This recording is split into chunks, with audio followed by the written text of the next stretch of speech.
Всем привет! Сегодня у меня работа на выезде в установочном центре газобаллонного оборудования Gold Service Gas. И в работе у меня вон тот Highlander. На данный момент он не заводится. Сейчас посмотрим, что с ним. И будем решать, что делать с сигнализацией. Там стоит старый Starline. Не работает ключ.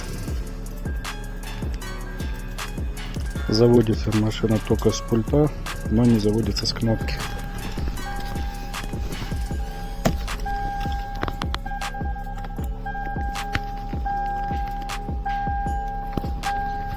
Сейчас разберу ключ, посмотрю.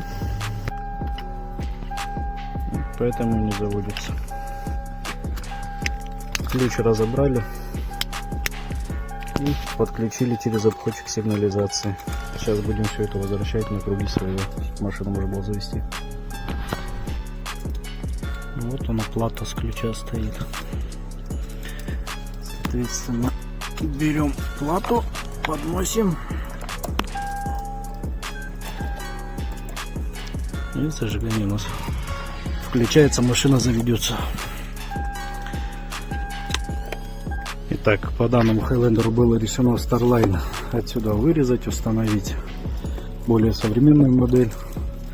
Ну, сейчас с проводкой порядок сначала наведу. Обходчики я уже выдернул, все это лишнее поубирается и поставим все по уму. Кстати, такую дичь первый раз вижу. Вот он, блок сигнализации. Вообще треск. Короче, ну не особо безопасная такая установка, потому что я вот элементарно подал в обходчике на черный провод массу, у меня машина завелась, то есть ее угнать как нефиг делать.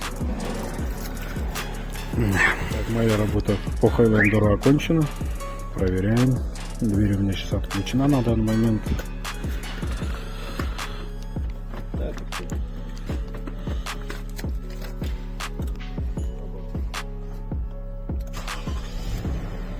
Двигатель запущен. При снятии автомобиль глохнет. Все работает корректно.